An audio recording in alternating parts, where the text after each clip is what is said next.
The Soviets never wanted anyone to know what really happened in the Atlantis Project. I was part of that project, and there's a reason we never went back under the ocean.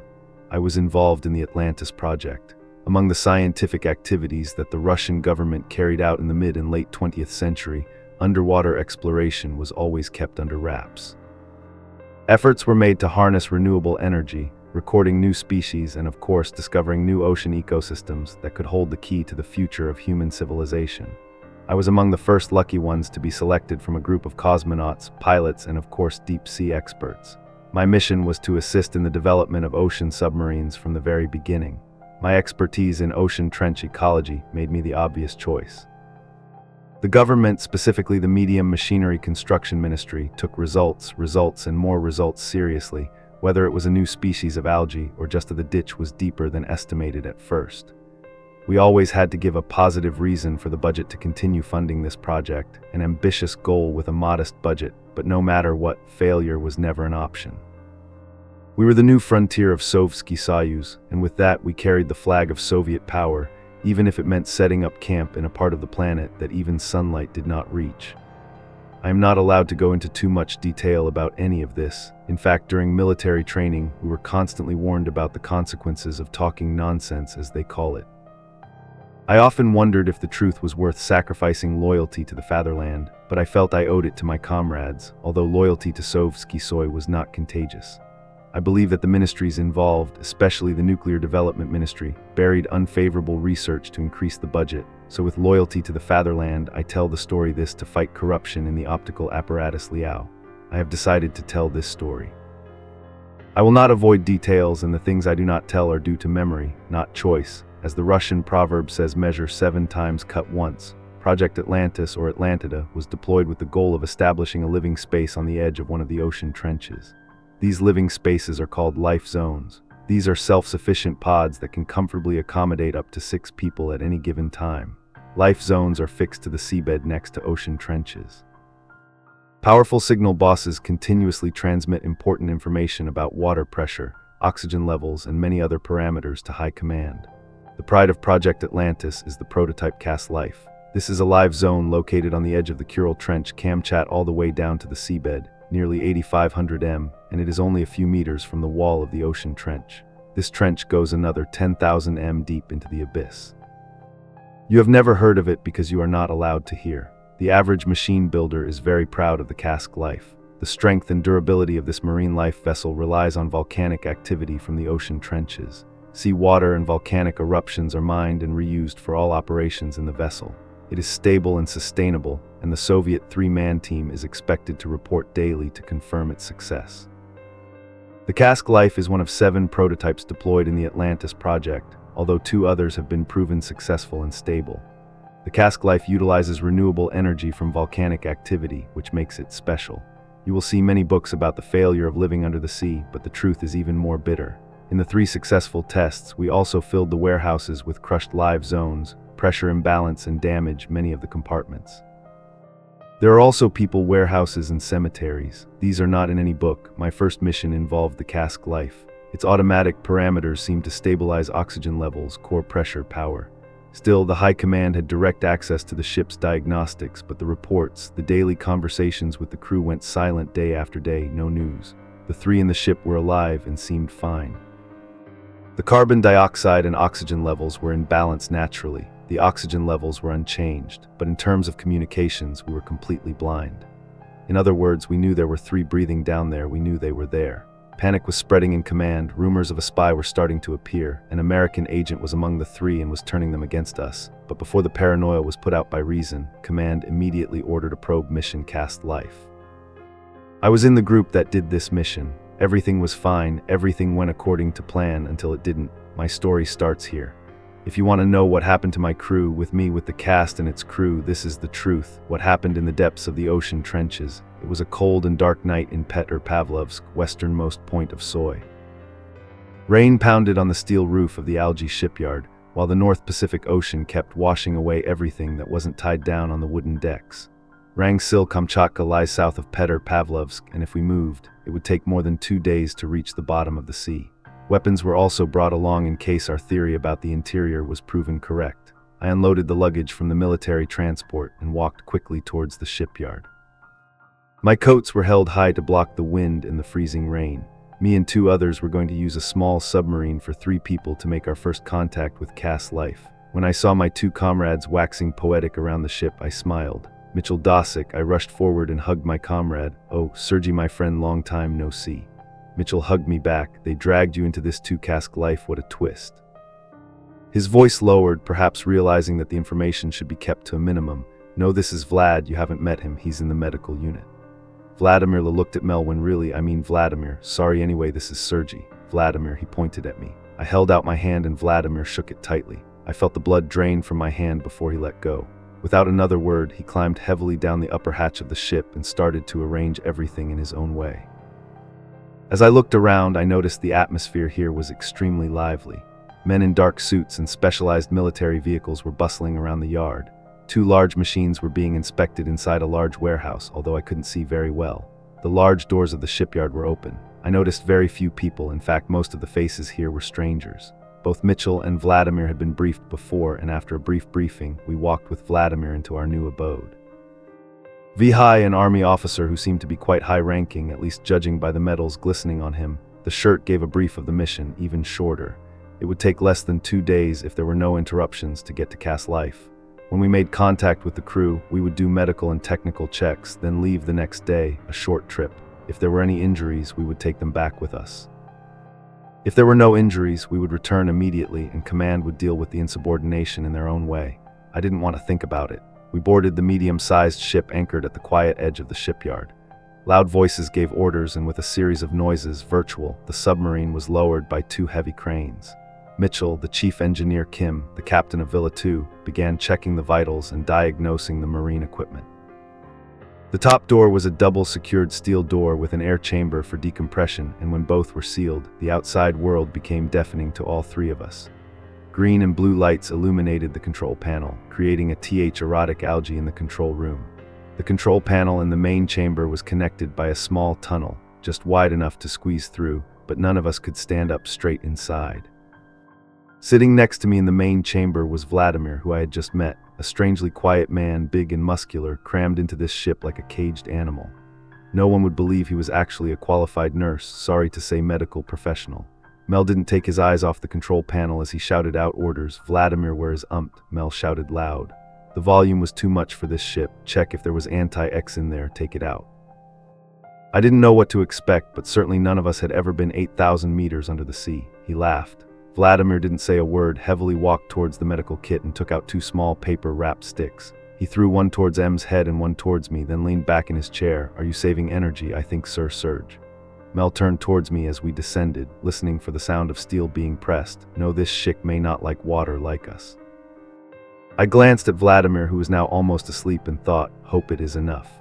The heavy ship plunged into the cold sea. Underwater, everything became calm and peaceful. We began our descent to 8,000 m towards Cask Life. Mitchell's mechanical expertise was impressive. I always respected his keen eye for machinery, as he spent many hours during basic training modifying, readjusting, and in many ways improving the mechanical devices of the Union. A lean and agile man, Mitchell could always get around the engines, taking them apart deftly like a professional painter would his work. We spent a considerable amount of time at base camp on this mission, but since he left for specialized training in marine engineering, I have not seen him since then. He is still the same quick-witted Muscovite I used to know and appreciate. Seeing him busy about there, it looked like you were in a dance. You didn't expect me to steer this ship myself. The Melkar smiled at me, because I'm going to drive it straight up the Moscow River and home for dinner.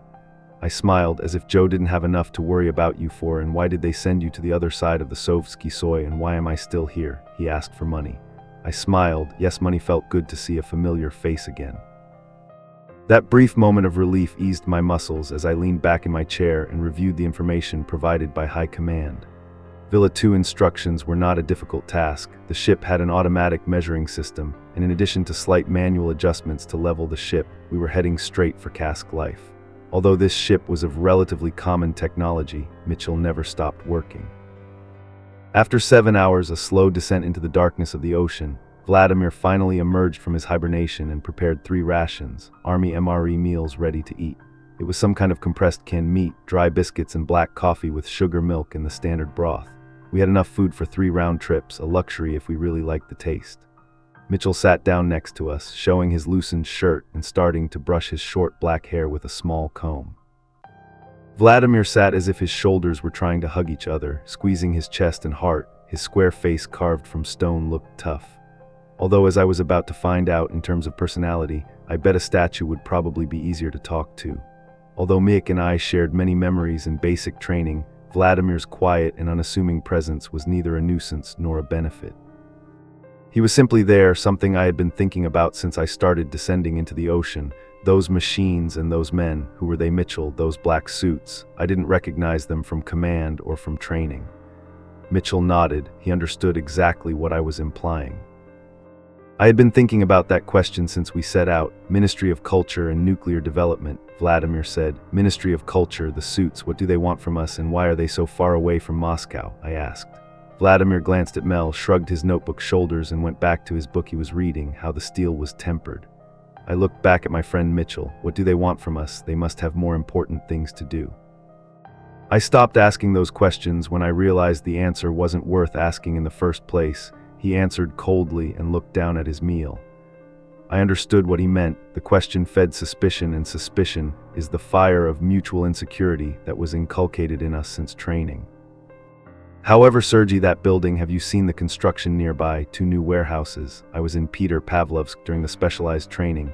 We were given full specifications for these beautiful girls. He patted the steel roof of the ship. But since then, 2 new warehouses and a control tower have been built. Either my memory is bad or there is a big project going on.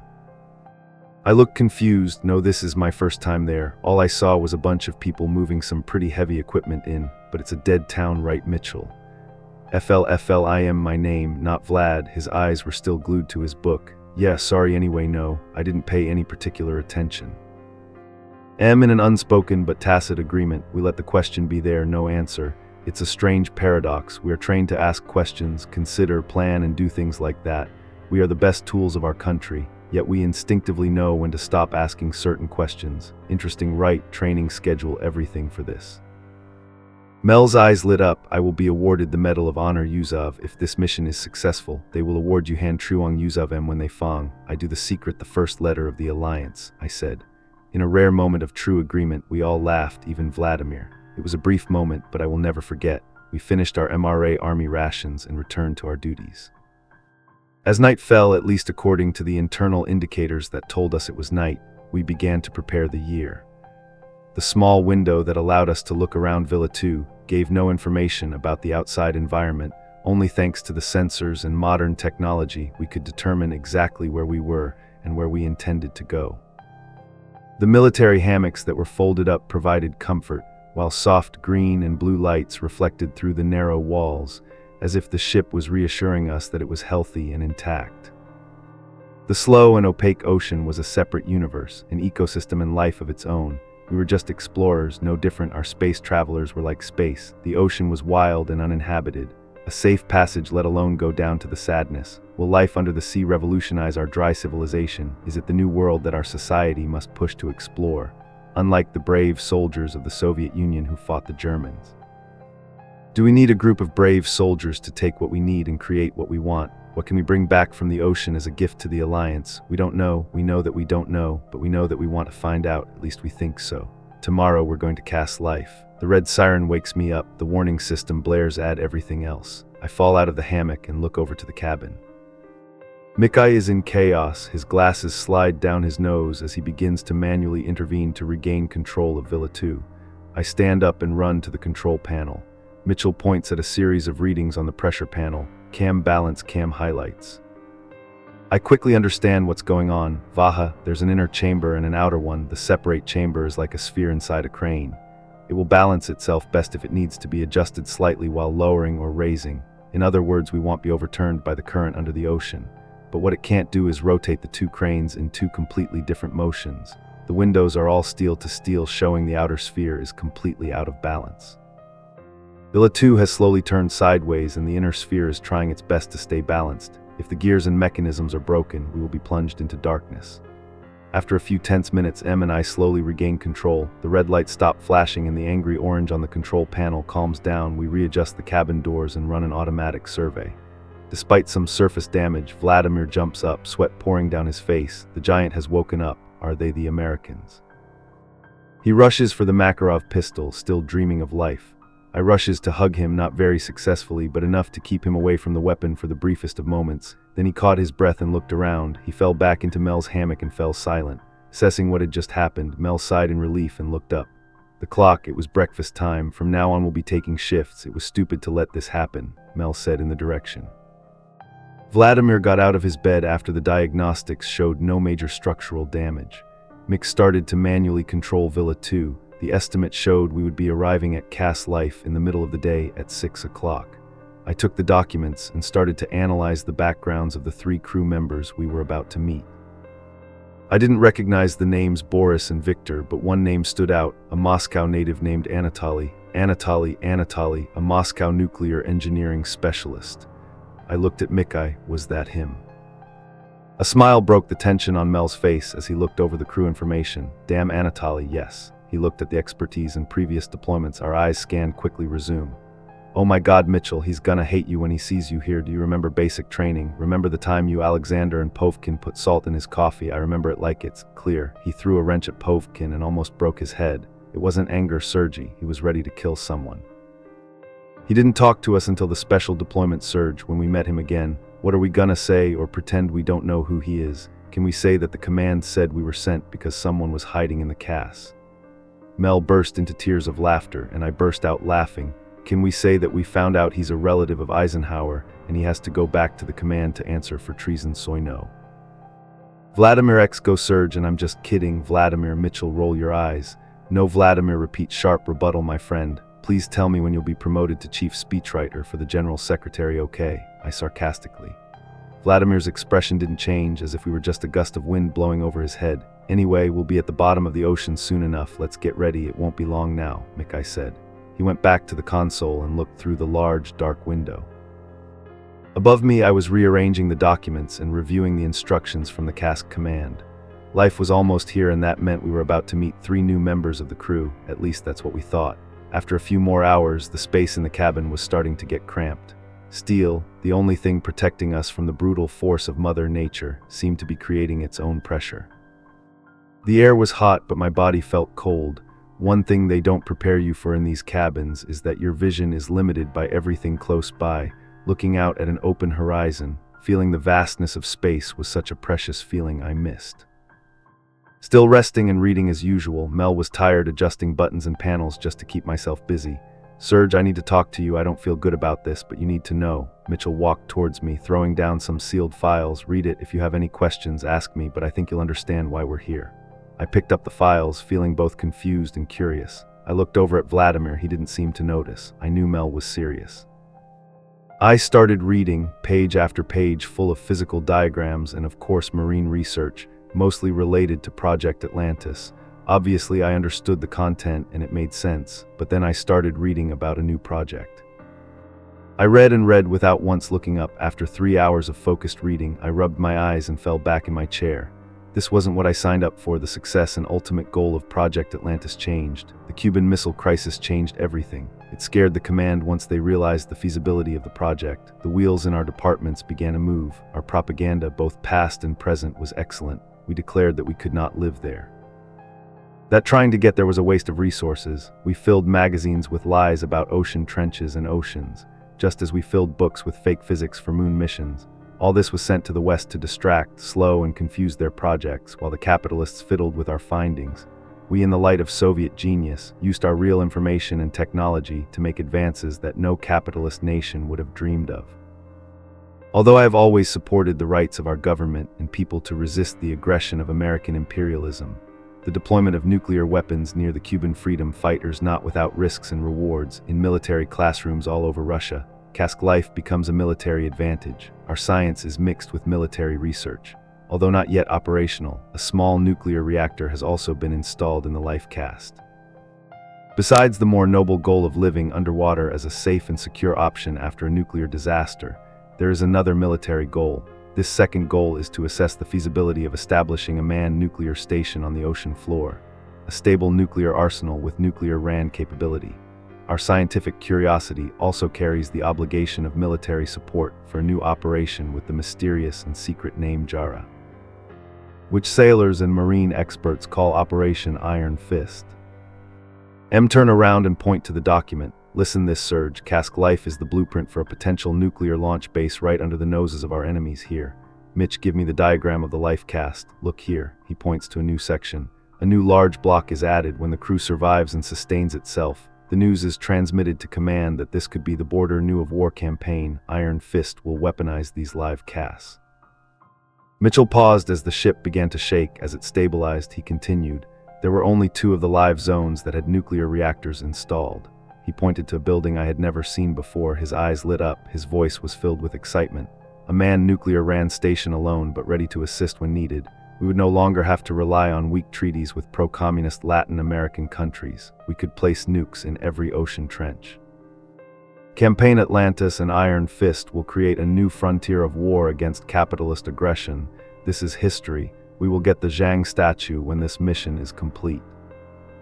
I shook my head. Did he realize what he was saying? We weren't going to a live zone, but a prototype Mikkel nuclear base. I don't know where to start. This sounds extremely dangerous. If there is a leak on the life cast, then how could we be walking into a death trap? No, where Sergi? Command received clear discharge indicators, and the reactor was completely inactive, not working. Before I could protest further about this whole mission being hidden from me from the beginning, Vladimir alerted that the life cask had appeared in sight. He leaned forward and turned on 2 large steel switches on the control panel. 2 large beams of light from the external headlights shone brightly. Mitchell and I pressed our faces close to the large window at the bow of Villa H, trying to see the life cask. And indeed, as we slowly descended to the seabed, a larger object gradually appeared, a huge steel structure consisting of 2 double chambers like 2 steel lungs. At the head of the life cask was a compact but clearly 2-story control chamber connected by a small ladder. Surrounding it were powerful beams of light mounted on the turret, constantly illuminating the seabed area. What made the life cask even more impressive was that just a few meters away was the Kamchatka Kural Trench. Beyond the invisible volcanic heat that the life cask took advantage of, here was a pitch-black abyss with no life living without sound, only nothingness. As I tried to imagine the vastness of the abyss, I noticed something that I now knew existed. I saw the nuclear reactor had been installed. It was fixed and secured near the ocean trench, connected to the life cask by a small tunnel. A faint red light showed it was running, producing power. A small but active reactor almost twice the size red water life chambers surrounded and swirled around it. Mick used his expertise to link the 2 ships together. He did it easily. On the life cast, there was a small tunnel attached directly to the tunnel under the hull of Ville High. After a few minutes of slow descent, we successfully connected the small valves in the chamber, sucking the water out by releasing the pressure. Villa H was now on the life cast, almost 3 times the size of our ship, not to mention the nuclear reactor. Mitchell sighed in relief, turning towards me. Look, Serge, I wish I could have told you sooner, but we had to keep it as secret as possible. We wanted to limit the number of people know why, but I asked Command Paranoia. I don't know all the details. There are things we don't know either. I think if they said this was the Vladimir nuclear reactor and you weren't going to be involved, Vladimir was only told right before you arrived, pretending maybe that's why he doesn't talk much. Mick shrugged.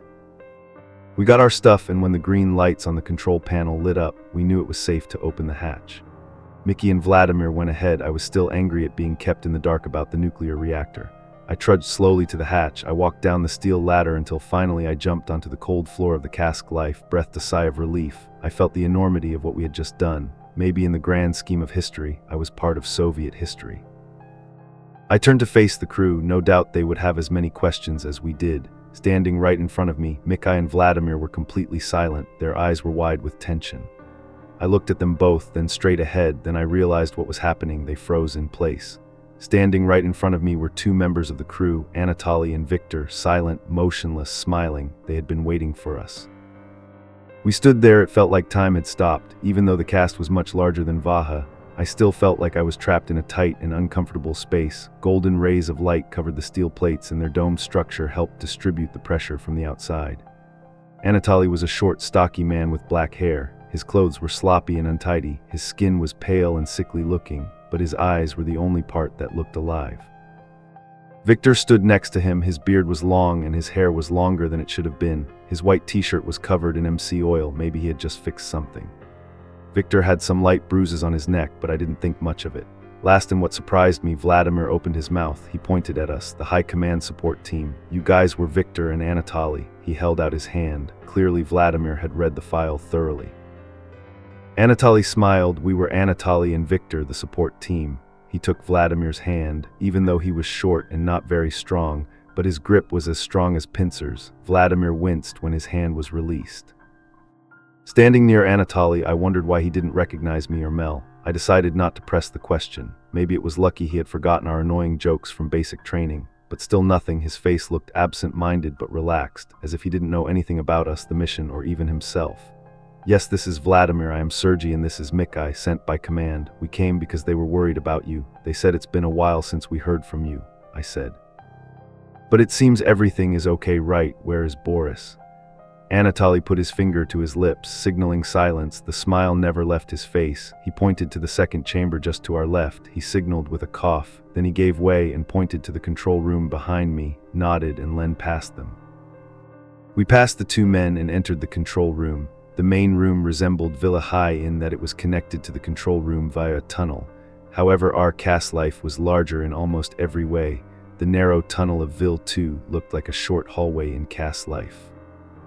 I bent down to examine the complex mess of control panels, clocks, switches, and buttons. Many flashing lights made a faint electric sound. Then I saw the communication box. I was shocked to see that it was severely damaged. The wires were cut, the clock was cracked. It looked like someone had tried to rip it out in anger or desperation. I pointed to it. Micho bent down holding his glasses, which were sliding down his nose, frowned. Something was wrong. Our instincts were immediately on guard. We couldn't let on that something was wrong. Not until we solved this mystery. Coincidentally, at the bottom of the ocean, Vladimir adjusted his belt. I saw he still had the Makarov pistol from before. Mitchell returned on the two crew members. It's understandable why you guys don't communicate much with the command. I've seen this happen before, let me guess. He pointed at the fire extinguishers hidden in the two compartments above our heads. One must have fallen and damaged it.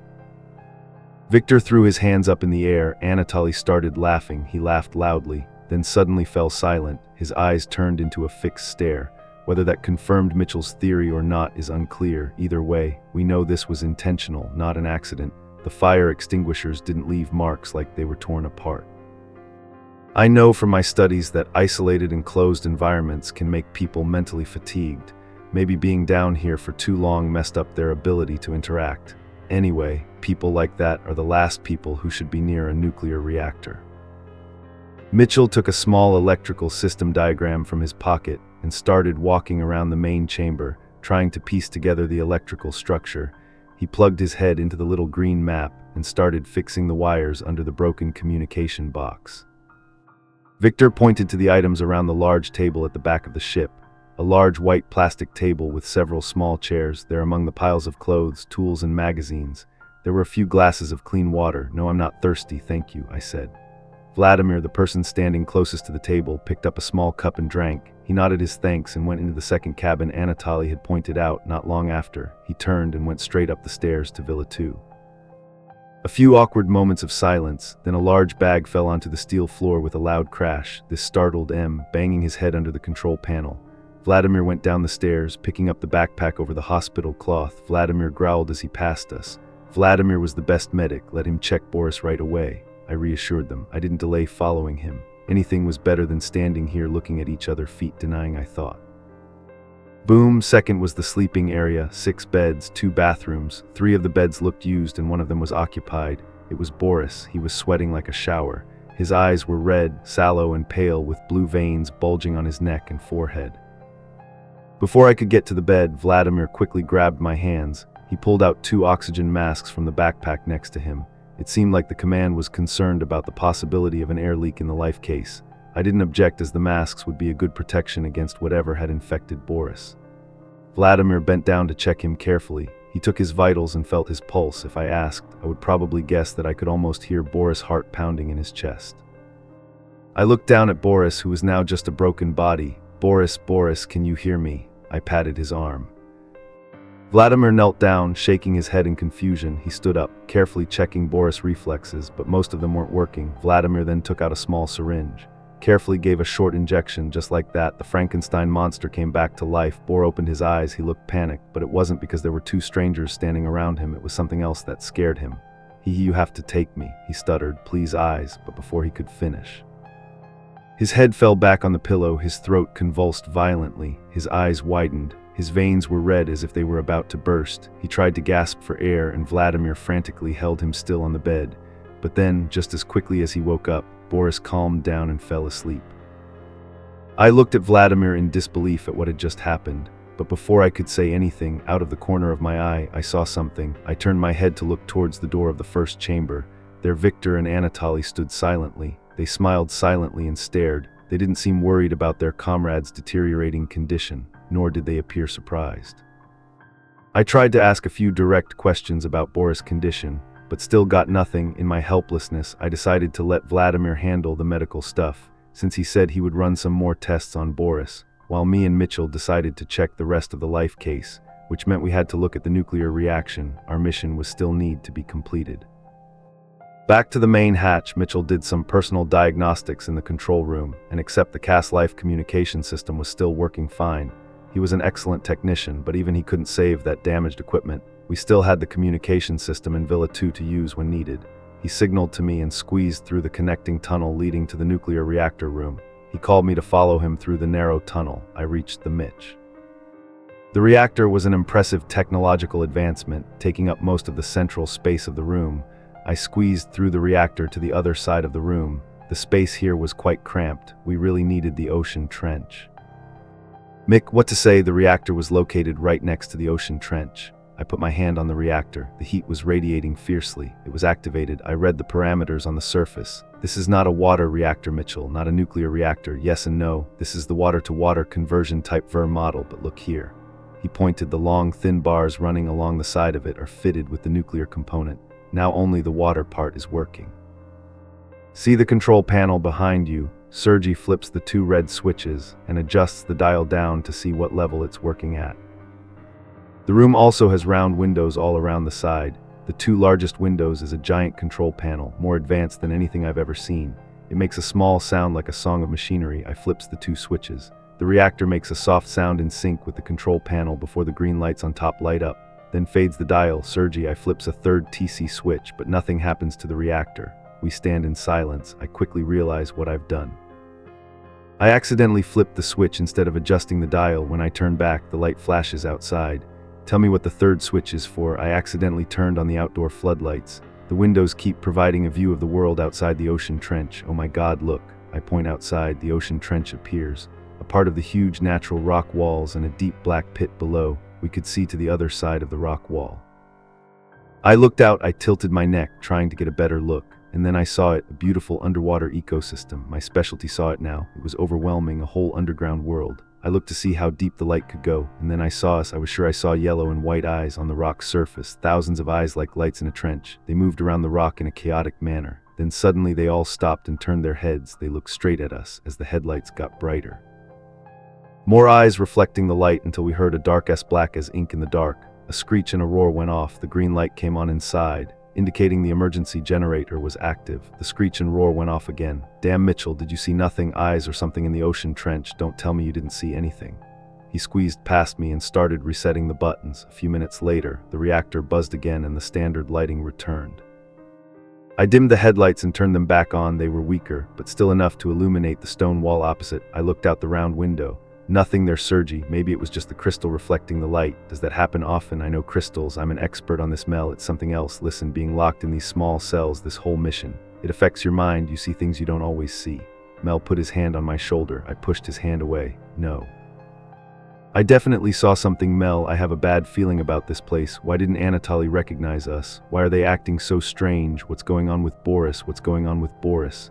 Mel asked him. He's very bad, very sick, very sick. He's infected with something. Mitchell frowned.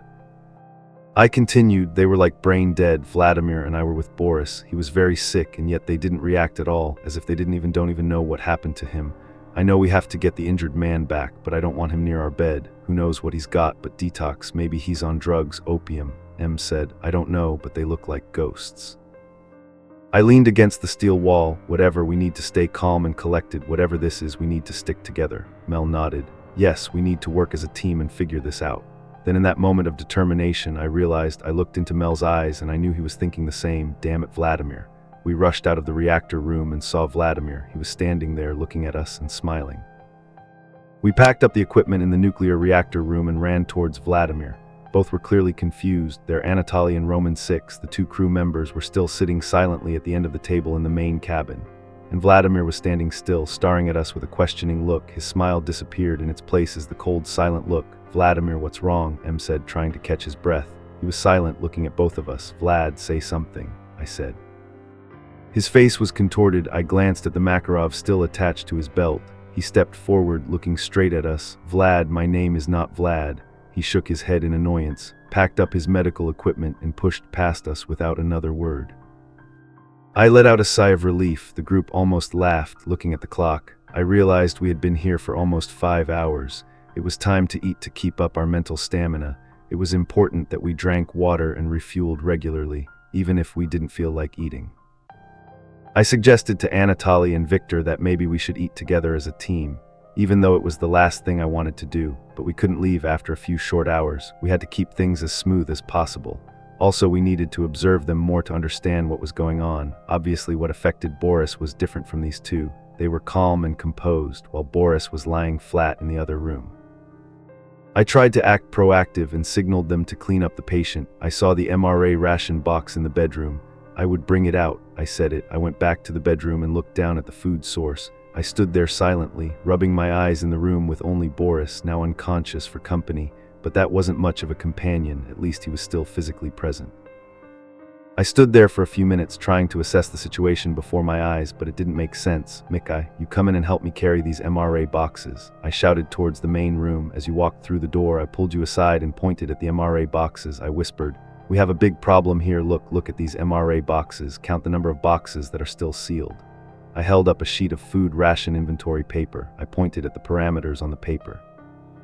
The numbers didn't match. 10 boxes still sealed, right? He looked displeased. Exactly, 10 boxes sealed and here are 10. So what about this time? The department, the commander did it right. What else? So what? He took a small knife, opened a box, and took out enough rations for both teams. Mel, use your brain. If there are 10 boxes here and they get exactly 10, what is the conclusion? He looked at me denied for a few seconds. Then I saw the expression on his face change, exactly how I felt at that moment. Exactly, they haven't eaten these boxes, Sergei. They haven't eaten any food. Why? A chill ran down my spine. They haven't eaten anything. That's impossible. My mind started thinking about the series of questions that had been accumulating since we got here. Who are the people outside Cass life? Who do those eyes belong to? But more importantly, who are we stuck here with? Mitchell laughed in disbelief, then fell silent. After a few seconds, he came up with his own logical explanation.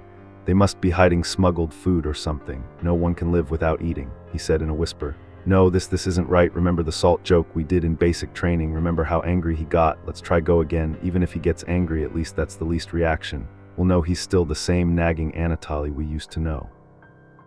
I start pouring 6 shots of salt into a small glass of water. If he gets mad, I'll take it as a joke. Mikai looks at me in disbelief, but at this stage he agrees. A familiar reaction, even anger, would be very, very welcome. We don't want to leave Vladimir alone for too long, so we quickly go back to the table and join them. Time at Cask Life passes like torture. The two silent observers, Anatoly and Victor, make everything freeze. Dinner goes on in silence with only the MRA. I notice Anatoly and Victor start reading each side of the ration box attentively. Then after a brief moment, they start opening and arranging the strange meal. They definitely know how to use MRA, but I hand over 2 glasses of water, one regular and one with salt. Vladimir tries to take the salted water, but I push his hand away. He looks at me in surprise. I almost burst laughing. A big guy like him was reminded of table manners, though I handed the cup to Anatoly. He picked it up, looked at it and smiled. Me and Mel were stunned, wondering if he would refuse. Did he know? Anatoly drank the cup. The smile, expecting a strong reaction from him. The doc was gone. Instead, there was a look of panic. Anatoly nodded with pleasure and put the cup down. He had just finished half a cup of concentrated salt water, but only nodded as if accepting something. There was something terribly wrong here. How could a human being do such a thing? I think we ate in silence. No one could think of a worthy topic to break the awkwardness that was getting heavier. It felt like the water pressure outside the ship had seeped inside, plus the heat was almost unbearable. Mitchell and I were sweating profusely, while Vladimir had taken off most of his heavy clothes, leaving only thin t-shirts on his muscular bodies. But Anatoly and Victor, once again, defied all normal human limits and did not. There was no sign of sweat. When dinner was over, we checked the time. By standard time on land, night had fallen. Our watches were synchronized with surface time. This helped maintain a bit of rhythm and routine. These little moments of clinging to reality became more precious as the mystery of cask life took hold of our minds. After just a nod and a brief smile, we packed up our medical and electronic equipment and climbed back to Villa 2. The reason given was for space and hygiene. That we wanted to cling to the original bunks, as well as keep an eye on the logistics situation of Villa 2.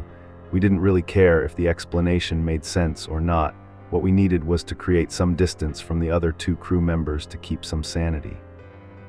I was the first to climb back to our house VH, and that's when I saw it right in front of me. Our communication system was destroyed, smashed, torn from the damn panel. I put my hands on Mitchell's head, climbing right behind me, and when he saw that, he rushed towards the control room. As Mitchell tried to calm the sizzling wires in the glowing amber hole where the communication system should have been, it was obvious this was sabotage. Was command right on the US side. I saw eyes out there cow. This wasn't America, this was something else, I was sure of it. Whatever it wasn't human, and it had nothing to do with any of that. I slammed my fist against the wall, steel echoed throughout the ship. Talking about salt, no human could stand it and neither could food. There was no food to be had. The evidence accumulated to show something we were not trained or prepared for.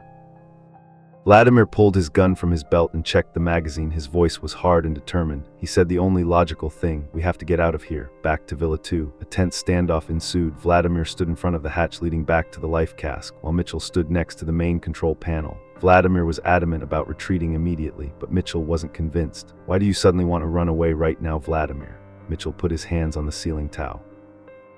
He was so excited to get back to the mainland when all this damn mission he didn't even say a word to us. Mel, eyes wide open, mouth curled into a smile near him. Is there somewhere to go, Mitchell? We can't stay here, you know that. I reluctantly had to side with Vladimir. Of course, Sergei, whatever is here, whatever is doing this to them, it must be turning them into a sick brat, right? I was surprised by Mitchell's sudden change, but I know the pressure here can cause real mental fatigue. The question is whether it's a natural reaction to being held in a confined space by D or something more worrying like Boris. Mel, what's wrong with you? Think rationally. Something's not right here. Vladimir, still holding a loaded pistol. If the gun is here, we'll be crushed like tin cans. I stepped in between them, try to keep a safe distance between the two. You are stressed. We have to stick together. That's the only option. Listen, if we're infected with something, we'll know already, I said confidently. But even I know that's not necessarily true. The marine ecosystems are diverse and complex. We don't know how quickly the initial symptoms will appear, or what the specifics are. We don't even know if this is biological. I've heard about the experiments that Soviet scientists used to do involving oxygen deprivation, sleep deprivation, and fasting. The human body can mutate into dangerous things when put into inhumane testing conditions. Mitchell, Vladimir, first we need to disable the nuclear capabilities of cask life. We can't let it fall into the hands of anything. They are me. I started packing back and forth. Was the door of the chamber closed tight? I walked over to make sure it was sealed so they wouldn't hear us. Listen, then when they're asleep, I'll go down and disable the reactor. I just need a few tools right. No, he nodded and explained he had seen it with his own eyes. Serge, every prototype had an automatic failsafe. If it thought it was about to explode, it would immediately isolate the fuel rods and basically freeze. It would turn the whole thing into a block of concrete. It was an extreme measure. But it would eventually render the reactor useless. This was the ultimate failsafe if it needed to be stopped in an emergency, but it was very expensive, he sighed. If it froze, it would be disabled. You continue. I am the captain. I should be the one to go down if something happens. I should do this. I shook his head. You are the pilot, Mitchell. We're no help if Vladimir and I fall into the ocean trench right after separating from cask life. I used myself when I thought about it. No, you will be needed for redeployment. You have to stay here. Vladimir nodded, putting on a brave face, but I know I am not that strong. If they try to convince me no, I don't know how much longer I can resist. You know what to do. Mel turned away. I could see the worry on his face. Vladimir put his hand on my shoulder, handing me the small pistol. I put it behind my back. I don't need this, Vlad. I stopped and corrected myself. I meant Vladimir. He smiled and went back to his bed in a few hours. I would have to go back down to the life cast, back to the unknown. After a while, no sound came from the life cast. We checked the oxygen level. Readings were stable. I carefully opened the hatch, gently climbed down to the life cast. I avoided falling onto the steel floor by lowering myself as close to the ground as possible before letting go. I fell down gently and kept quiet, listening for any sounds that might indicate I was detected. After a few tense seconds, I continued towards the nuclear reactor. It was the closest point to the ocean trench. The chambers were illuminated by blue and yellow light coming from the walls. I entered the reactor room and began work. I opened a steel plate covering the control panel inside. This is where only engineers are allowed to make adjustments. I began adjusting the pressure knob inside. If L reacted thinking it was suffering pressure increases. It will think it is overloaded. If successful, no sound will occur. Its current state will simply freeze in plain English. The seconds that pass seem to drag on for minutes. Each minute feels like hours. After a moment of intense concentration, I see the first indicators on the control panel I just manipulated. One light comes on, 2 lights, then 3 red lights. The nuclear reactor announces that it is about to disable itself. I stand up and walk to the main control panel. I press 2 switches up and down. The pale red light emitted from the reactor disappears. The reactor has been disabled. For a moment, I forget about the life cast worries. I may have just deprived the enemy of a working nuclear reactor.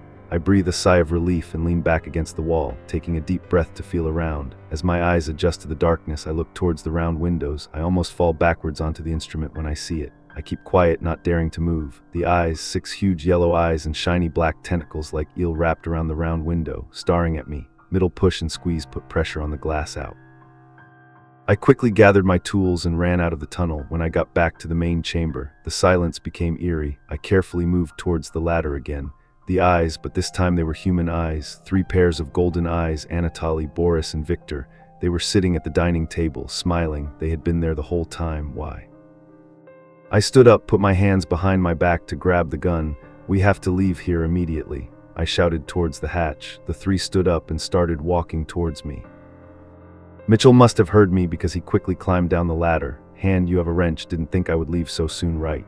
He didn't take his eyes off the other 3. Vladimir was looking down from the hatch, trying to see inside the cast. "Have you disabled it yet?" "It's all done. Now we have to leave this damn place." 3 crew members. The crew slowly walked towards us. They smiled and blocked the short path the most leading to the ladder in that situation. I knew I had to resort to extreme measures. I raised the gun and pointed it straight at Anatoly. His face was clearly distorted. He recognized the gun. Vladimir had climbed halfway down the ladder from that angle. He could only see the backs of 3 of the crew, but was still out of his reach. I looked at Boris. "He looked better, didn't he?" He smiled, his eyes wide with horror. "Maybe, but I don't think he really got much better, Serge." When I pointed the gun at Boris. I saw Anatoly's face twist under his skin, thick tube-like shapes coiled around his neck. As if he had swallowed a snake, his head started shaking violently. He lunged. I fired 2 shots before the bang and made me dizzy. I put my hands over my ears in pain. As Anatoly's body collapsed in front of me, Mitchell and I were disoriented. The gunshot echoed in the confined space, causing a feeling of blindness and temporary deafness. In this situation, accuracy meant survival. 1 shot hit his right eye. 1 shot went straight through the back of his head and luckily hit a control panel. He was dead. But as I walked over him, his arms were wrapped around my legs. I looked down. His head was tilted back, lifeless, but his body was still defending itself. As if something inside him was controlling this corpse, I pushed him away and he was still. I aimed it at Boris and Victor. I stretched my arms out and took a good look at the next shot. He was my friend and I had just put 2 bullets in his head. "Try it if you dare." My voice was firm and stern, but that was just a cover for the fear and tension that was taking over me. "Your friend," Vladimir was still hanging from the ladder. He looked at me with confusion. I ignored the giant. "We have to leave this ruin immediately." I backed up to the wall and went around Boris and Victor to head for the exit. I looked up at Mikai. He was now standing between me and the ladder leading to the Villa H. The other 2 were still silent, not moving. They just looked staring at the gun. Mitchell slowly climbed up the ladder while I kept the gun pointed at the 2. To climb up the ladder, I had to give the gun to Mitchell to hold. I needed both hands to climb. I slowly put the other hand on his hand.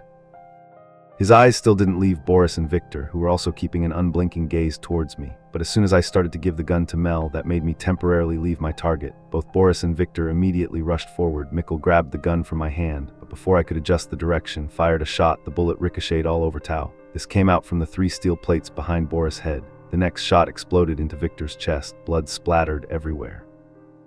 But he still didn't flinch. Mitchell was grabbed by Boris' hand and knocked off the ladder. Fell to the floor. In the chaos and confusion of the fight, he rushed at the 2 other people, pushing them into the middle of the cabin. Cass' life started to shake. The sound of rushing water rang out from the bow of the ship. Red lights turned on and sirens blared everywhere. "Go fast," Mel screamed, and before I could react, Vladimir grabbed me, pulling me through the tunnel connecting Villa 2 and Cask Life. I rushed through the tunnel, looking down in panic, trying to find Mikai. He, after firing another shot to stop the sentence, tried to climb the ladder. The siren continued to blare, red and yellow lights shining on his face. Reflected through his glasses, M broke a familiar smile as he climbed up the tunnel. But before he could enter Villa 2, his legs were grabbed and pulled to the floor. Anatoly's lifeless body was struggling, wrapped around his legs. Boris and Victor were not far behind. A RCK was heard and he screamed in pain. His leg was dislocated. Mitchell screamed in pain and looked straight up. His eyes were full of determination. He knew what I dared not say. He slammed his hand hard on the emergency button in the tunnel, smashing the glass with the palm of his hand. Blood splattered on the crane's face. The two tunnel doors closed, cutting Anatoly's body in half and severing Boris' arm. Mitchell activated the emergency cutoff mechanism designed to isolating parts of the ship in case of what. I froze, pale. Mikkel was caught between the two ships. He saved our lives, but I knew he had just given his life. Vladimir overtook me and started activating the emergency shutdown procedure from the life case. The mechanisms were activated. I rushed forward, trying to protest in vain, but both he and I knew we couldn't reopen the chamber cow. Vladimir slammed on the buttons, yellow lights flashing, signaling danger from overriding the shutdown procedure. But he clearly ignored him. He knew what he was doing. I turned back to the hatch, and between the chaotic sounds of the separation cow, I heard Mikai, Serge's voice. He shouted, "Here, M, I'm listening, you're hurt. Not as bad as T, that bastard Mitchell. I can't open the hatch. The depressurization has started." "I know, Serge, I know, but guess what? I'm sure I deserve the Order of Zhang Ushakov for this." Before I could enjoy the last moment of friendship, the ship shook violently. Villa 2 emitted 3 long hissing sounds from the pressure before as he separated from the life cast. Even though he couldn't see, I knew what had happened. I knew just faced the flood of water rushing in and the massive decompression in the end. I could only pray that his death wasn't a pointless agony. The force of the ship's separation disrupted the entire system. I was thrown hard against the console, while Vladimir turned on all the external lights to determine our position in front of us. The edge of the ocean trench was approaching fast, ready to swallow the out-of-control ship. Vladimir dug the afternoon. The engines covered the front. I rushed to his side and began trying to regain control. Villa 2 rushed towards the trench, just barely stopping as we regained our balance. It hovered right above the life cask. Vladimir began adjusting the knobs and preparing for the surface. "Look," I pointed at the main window. The life cast, its reactor, what was wrapping around there. Vladimir turned the ferry lights, using 2 large steel knobs to illuminate the stern of the life cask where it joined the trench, keeping the ship level. We got a better look at what was happening. The giant black tentacles wrapped around the outside of the reactor. Whatever it was pulling the cask life down. The tentacles were almost as big as the villa house. The black arms twisted and compressed the cask life. These black vines clung to the ship, while hundreds of yellow eyes on the cliffs of the trench glowed like arms reaching out in varying lengths. They began to cover the entire cask life. The headlights of the cask life were destroyed by the creature. A huge earthquake shook the inside of Villa 2. Vladimir and I were thrown. The sheer force of the creature had shattered the entire internal environment of the cask life, leaving it completely exposed to the ravages of nature. In just a few moments, the cask life was pulled deep into the abyss. The white eyes on the cliffs blinked rapidly in an eerie manner. They disappeared back into the rock. Vladimir and I stood there dumbfounded. The project, the crew, Boris and Victor, along with the bodies of Mickey and Anatoly, were all gone. Villa H was the only object glowing. Even the eyes were gone. I fell into darkness. I thought we were alone. Then we heard a knocking sound from outside VH. Someone or something was out there. Vladimir had regained control. Villa H. We fell into silence. The knocking on the round window. How could it be? Vladimir, can you hear him? He nodded. I pointed towards the switches, turning on the outside light. Vladimir hesitated. He looked at me, and for the first time I saw fear in his eyes. I walked towards the knocking sound. The knocking sound echoed on the steel. Vladimir turned on the light. The seconds of waiting passed like torture. The light flickered, then went black, then the light came on. That's when I saw him, Mitchell. Panic washed over me. He stood there, even though it was just his body, eyes wide, looking at us. Vladimir staggered back, fell back onto the bed from the shock. I could see the water pressure contorting his body, squeezing his bones and muscles, but his body was intact. He seemed to have become liquid. His skin was tight, but I could see eel-shaped creatures wriggling under his arms and neck. His body was filled with them, crawling all over his chest, neck, and face. I kept looking at him for who knows how long. He knocked again. He pointed to the hatch, as if I was about to open it for him. Then he smiled. He kept knocking and motioning to get in. That wasn't Mitchell. That wasn't even human.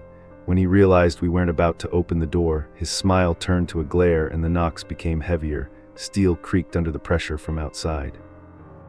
Vladimir stood up, mumbling a short sentence. "Let's go." He adjusted the thrusters and adjusted the inner and outer chambers of Villa 2.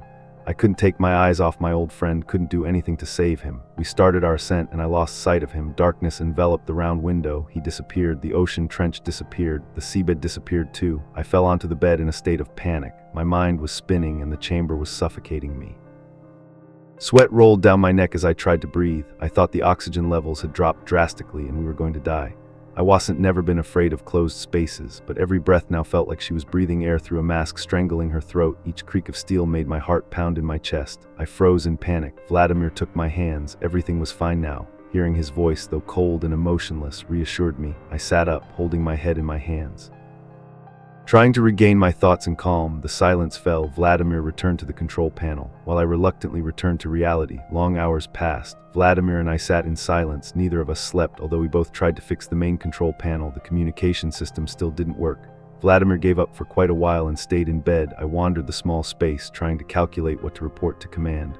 Nothing seemed to make sense. I thought the eyes and the eels.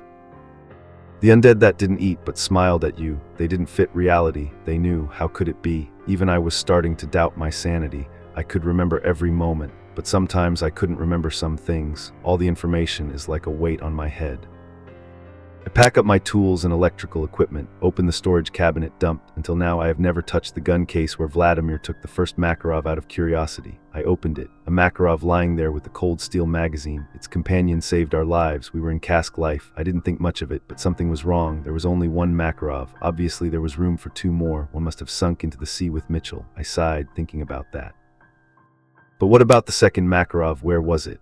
I quietly took the third gun and hid it behind my back in my belt. I asked that question over and over again. We had spent almost half a day, at least according to the time odometer. This meant we were halfway back to the mainland. I felt weak, even though I wasn't hungry. I knew that was why I was also worried about the missing gun.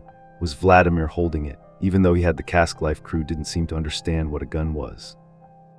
Their first experience was definitely when they met us. I sat down on the bed. I felt the cold steel of the gun. It was heavier than usual. Vladimir handed me the MRI rations. I needed something to eat. He looked at me without saying anything, and after a few seconds of rummaging through the boxes nearby, he pulled out a ration. He threw it at me. I read the instructions, tore the bag open, and started making instant coffee. The rations were as bad as my mood, not hungry.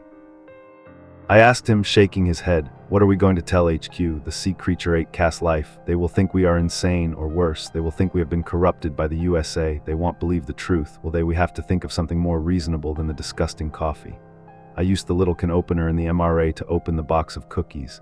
Technical failure in the reactor was the only option. We could say that the captain and Mel refused to leave, but knew we had to send word to HQ. We could recommend the Medal of Valor for Mel. Doesn't make sense. If the reactor fails, how are we supposed to get out in time? I don't know what we're going to say. Maybe Vlad. We can say the crew went crazy because... I stopped and looked at Vladimir. He didn't say anything. A chill ran down my spine. I stared at him in silence. My hand reached behind my back, gripping the gun. I'm sure command can understand the reasoning, but first, I need more coffee. Vlad, can you get me another ration of MRA? It's right behind you. Vladimir nodded but didn't react further. He slowly turned his back to me and started rummaging through the boxes. I didn't really need more coffee. I stood up and walked over to him. I pulled out my gun and pointed it at the back of his head. My hand was shaking as my fingers squeezed the grass. "Sorry, Vladimir." I closed my eyes and 3 shots in a row went straight into the back of his head. His body collapsed, lying motionless on the floor. Blood started pouring out of the box. My eardrums were ringing, my breath was gone, I was going crazy. I was staggering, walk to the unbroken room, grab a pen. I start writing randomly on my arm. My head is dizzy, I'm not sure what I'm writing, but I keep writing. I drop the pen, I look at the unbroken room. It's the second Makarov. It must have fallen out when he lost his balance on the descent. Vladimir didn't take it. Everyone I know in this mission is dead or worse. I look at Vladimir's body to see if any eels have appeared, but nothing. I'm nervous. No, I can't mistake. The signs are too obvious. He's different. I fall to the floor. The control room is overloaded. The world goes dark. When I wake up, I hear screams and footsteps. Men in masks and hazmat suits are standing around me. They lift me through the top hatch of Villa 2 and take me out. I'm back in Petr Pavlovsk. It's dark. I don't know what time it is or even what day it is. My body is exhausted from trying to resist. I see huge machines moving back and forth, screeching, and sparks from the technicians and engineers working on the docks. I closed my eyes, everything went dark again when I woke up. I found myself in a small, clean white room. In front of me was a bed and a table. A man stood in front of me, tall, muscular. His face was covered by a mask. "Sir, must say I didn't expect to see you here. Who are you? Where am I? See, how is life? How is the beast crew? Did you see anything unusual down there? What did you know? You knew there was something down there. Eels, black tentacles, hundreds of yellow eyes. Something attacked the crew." I widened my eyes in panic. There was no way he would believe me, but I had to tell him about those creatures. Cast Life crew, yes, they were infected with something. He looked seriously at his notes and started writing. How long did it take for them to become like amnesiac, lost their memory and changed differently? I paused. I never told him what happened to them, just that they were infected. How do you know they changed like that? That's what happened. He stared at me. We knew something strange was going on down there. Let's just say so. How come we don't know exactly what we want? If we're honest, you probably brought back something valuable for us. Obviously, a dead body and a demented soldier isn't ideal. I started cursing him hard for his indifference. How could you just throw us to our deaths like that? Everyone will know you did this. How did they know, Sergi? Do you know anything about the ship Cask Life ship, Sergi? Everyone knows about Cask Life. I mean, if you're so confident, why didn't you realize there was another ship before you got there? I don't understand. Villa 2, Sergi. Obviously, if there was a Villa 2, there must have been a Villa 1. We did a mission similar to yours before you were deployed. That mission was assigned to re-establish contact with Cass. I was stunned. When? What happened to it? Actually, we don't know. It's still missing. I guess you didn't see it. Poor crew don't know where they are. He made another note. I remember the grease on Victor. He was repairing machinery on a ship, but as Mel commented, Castle is still working fine. The reaction too. Someone triggered it. Was Villa 1 who made the first contact with Cass Life? I don't have an answer, but Anatoly and Victor seem to have been waiting for us. We had contact with Villa 1. That was great, at least most of the time. They passed information back to us about the disease, madness and stuff. Too tempting to ignore, sir, so we sent your team down. Maybe you guys can shed more light on things. Command don't know the full details. You're not in command. Oh no, I'm here to die. Let's skip it. The important thing is there was clearly something dangerous down there. I knew that if we could exploit it, we could change the trajectory of the war. Villa 1 was an unfortunate disaster, but we needed to know if it was real, something tangible.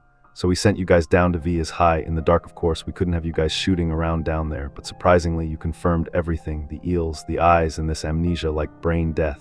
It was amazing. I didn't think you'd come back. I thought you'd just contact us, but apparently someone destroyed your communication system. The fact that you made it back here, I have to say, I'm very surprised. He stopped and looked at me.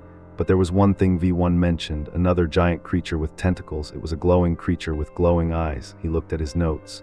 They said its eyes were mesmerizing and beautiful. A giant creature, Sergi. It looked human and glowed brightly. I didn't say a word. It definitely didn't look like the eyes we've seen anyway. That's enough with that. He stood up and walked towards the door. We'll keep you here for a while, see if anything happens to you. Maybe you will mutate like the others. We really don't know. You are our first experiment. I tried to process the information and what I saw at the Taucone lock. Were the machines, the people working outside, what were they doing? He opened the door, turned around and smiled. It would be Villa 3. At that point, I knew they were going back to the ocean. I was the only one from Villa 2 and Cass Life made it back to the dock. The burly man from earlier put down his pen and leaned back in his chair. He was clearly writing something very important. Probably a summary of our conversation about Villa 2, confirming the story of Villa 1 being missing. Although 5 Soviets were dead, the sounds outside clearly showed they were preparing to go back to the ocean because of the lady almost done. A new crew, a new group of soldiers. As he said, the command knew nothing about this. A small group of rebels were pursuing the potential development of alternative weapons at the bottom of the ocean. Positive, they didn't expect any objections. They didn't expect me, as he was jotting down notes from the previous conversation. The loud noise from the construction of Villa 3 outside the building gave me the opportunity to take advantage of the noise and his concentration on the work that made him not notice me. I unlocked the door with the can opener that Vladimir had given me with MRA in Villa 2. I moved slowly, cautiously behind him. Luckily, this was a military dock. There was no shortage of weapons that I could use. I took the gun from the holster hanging on the wall and pointed it at the back of his head. This action brought back painful memories. Vladimir Vilhai, I killed him. I still wonder if that decision was right. Was he really transformed, or was I transforming? But right now, none of that matters, fueled by anger. I want someone to pay for the death of my comrades, for the ordeal we endured in Cass Life, and to feel the pain that Anatoly, Mitchell, Vladimir, Boris, and Victor had experienced. If I could, I would have put him on a ship and sent him to the glowing creature he had spoken of. I not only had to kill him, but I had to get out of this place. I had to tell my story. I pushed those thoughts aside and shot him in the back of the head 5 times. I stopped and held my breath. The noise from outside the dock continued. They didn't hear the blood spilling on the desk, and I rushed to search for his notes. I grabbed a pen and a piece of paper. Maybe my notes would have been useful. I heard it. Actually, it was the silence that startled me. The movement outside stopped right there. That meant something had happened. I ran. I picked up all the notes, boots, and paper. As I opened the large door of the warehouse, I looked out and saw the prototype Villa 3. It was huge, twice as big as Villa 2. The noise stopped because the construction was complete. The crew were wearing specialized equipment. Their weapons were modern and sophisticated. We were just mice thrown into the cat's mouth, and they were the real heroes of the Soviet Union. I was furious. Our lives were worth nothing to what we knew. The rain started pouring down hard and the ocean raged. The waves kept crashing against the shore. A storm was coming. I had to continue blind in rain and fear. I rushed deeper into the woods. Was it morning, afternoon, or any other day? I didn't know. Finally exhausted, I collapsed under a large tree for shelter, gasping. I let go of my hands, letting the notes and papers fall. I reread the notes the man had written. Nothing new that I didn't know. Diagrams, drawings. Creatures that looked like aliens, half-human, half-eel hybrids, sketches of glowing eyes and tentacled monstrosities that matched what I'd seen in the depths. The notes confirmed everything. Villa 1 had encountered the same horrors, and their last transmission had warned of a luminous entity that defied explanation, something beautiful yet terrifying, something that seemed to call to them. The man's handwriting grew erratic as he described it, as if he'd been both fascinated and unnerved by the idea. There were references to biological anomalies, potential weaponization, and a chilling phrase: "The ocean holds the key to our supremacy if we can tame it." Tame it, I almost laughed. Whatever was down there wasn't something you could leash. It was a force of nature, older than us, stronger than us. I flipped through the pages, rain soaking the ink into blurry smears. One sheet stood out, a map of the Kamchatka-Ural Trench, marked with coordinates and annotations about optimal deployment zones for the Atlantis Project. Cask Life's location was circled, along with 2 others I didn't recognize. Were there more pods out there, more crews lost to the abyss? Another page detailed Villa 1's mission: establish contact, assess viability, report anomalies. The final entry read: contact lost, presumed compromised. Compromised, that word gnawed at me. It's what they'd say about me too if they found me. A demented soldier, a liability to be silenced. The storm roared louder, thunder cracking overhead. I stuffed the soggy papers into my coat, my mind racing. I'd killed the man in the room, but that didn't mean I was safe. The Soviet machine didn't stop for one rogue soldier. It churned on relentless, and Villa 3 was proof of that. They were going back down there, armed to the teeth, thinking they could conquer what we couldn't even comprehend. Fools. I'd seen those eyes, felt the weight of that presence. It wasn't just a creature, it was something ancient, something that didn't belong in our world. And yet they'd keep poking at it, sacrificing more lives, all for some twisted dream of power. I pushed myself up, leaning against the tree. My body ached, my head throbbed, but I couldn't stay here. The docks weren't far, and they'd find the body soon enough. The rain would cover my tracks for a while, but not forever. I had to move, had to get these notes to someone who'd listen, someone outside the Soviet apparatus, someone who could expose this madness. But who? The West. They'd twist it into propaganda, call it a Soviet failure without grasping the real threat. My own people, they'd lock me up or shoot me for desertion. I was alone, a ghost with a story no one would believe. The gun was still tucked in my belt, cold and heavy against my spine. I checked the magazine, 3 rounds left. Not much, but enough to defend myself if it came to that. I started walking, the forest swallowing me in its dark embrace. The rain battered my face, and every step felt like wading through the ocean again. My mind kept drifting back to Cask Life, to Mitchell's last smile, to Vladimir's blank stare, to those yellow eyes glaring through the glass. Were they still down there watching? Had they followed me up? I shook my head, trying to focus. Paranoia wouldn't help me now. Hours passed, or maybe minutes, I couldn't tell. Time had lost meaning since the trench. The trees thinned, and I stumbled onto a dirt road slick with mud. In the distance I saw lights faint, flickering through the storm. A village maybe, or a military outpost. I hesitated. Approaching meant risk, but staying out here meant death from exposure. I tightened my grip on the gun and moved toward the glow, keeping low and silent. As I got closer, I saw it wasn't a village, just a small cluster of buildings, a supply depot by the look of it. A single guard stood under a flickering lamp, smoking a cigarette, his rifle slung lazily over his shoulder. I crouched behind a crate, watching him. He didn't seem alert, probably bored, waiting out the storm. I could slip past him, find shelter, maybe steal some food or a vehicle. But then I heard it, a low, rhythmic thudding, like something heavy moving through the mud. The guard heard it too. He dropped his cigarette, fumbled for his rifle, and peered into the darkness. I held my breath, straining my ears. The sound grew louder, closer, a wet, slapping noise, unnatural and deliberate. The guard shouted something, his voice swallowed by the wind. Then from the shadows I saw them, long black tendrils glistening in the rain, slithering across the ground. The guard fired, the muzzle flash lighting up the night. For a split second I saw it, a hulking shape, too big to be human, with glowing yellow eyes piercing through the storm. The guard screamed, a short, choked sound, and then he was gone, yanked into the darkness like a rag doll. I didn't wait to see more. I bolted, running blindly through the mud, my heart pounding in my ears. The notes slipped from my coat, scattering into the wind, but I didn't stop to grab them. Whatever was out there, it wasn't just in the ocean anymore. It was here on land, hunting. Had I brought it back? Was it me they wanted? I didn't know, and I didn't care. All I knew was I had to keep moving, had to survive long enough to warn someone, anyone. The road twisted, and I tripped, sprawling into the muck. I scrambled up, gasping, and risked a look back. The lights of the depot were gone, swallowed by the storm or something worse. The thudding had stopped, but I could feel it, a presence, vast and unyielding, watching me. I pulled the gun from my belt, hands trembling, and kept running. The forest loomed ahead, and I plunged into it, praying the trees would hide me. I don't know how long I ran. My lungs burned, my legs gave out, and I collapsed again, this time against a rock. The rain slowed to a drizzle, and the world went quiet, too quiet. I listened, expecting the thudding, the screeching, anything. Nothing, just my ragged breathing and the drip of water from the leaves. I looked down at my hands, caked in mud and blood, not all of it mine. The gun was still there, slick with rain. 2 rounds left now. I closed my eyes, trying to piece it together. Cask Life, Villa 1, Villa 2. The Soviets had stirred something they couldn't control, and now it was loose. Maybe it had always been there, waiting in the depths, and we'd just given it a reason to surface. Mitchell's face flashed in my mind, his body, twisted and infested, knocking on the glass. Was he still out there, part of it now? And Vladimir, had I been right to shoot him, or had I lost my mind down there? A twig snapped behind me. I spun around, gun raised, but saw nothing, just shadows swaying in the wind. My pulse raced. "Who's there?" I whispered, voice hoarse. No answer. I stood, backing away slowly, scanning the trees. Then I saw it, a faint glow, yellow and piercing, peering from the darkness. Not one pair of eyes, but dozens, blinking in unison, moving closer. I fired once, the shot echoing through the forest. The eyes didn't flinch, they just kept coming. I turned and ran again, but I knew it was pointless. The ground trembled beneath me, and a low, guttural roar filled the air, shaking the trees. I stumbled, fell, and this time I didn't get up. The gun slipped from my hand, useless now. I rolled onto my back, staring up at the sky as the rain stopped completely. The eyes surrounded me, glowing brighter, and then I saw it, the creature from the notes, the one Villa 1 had described.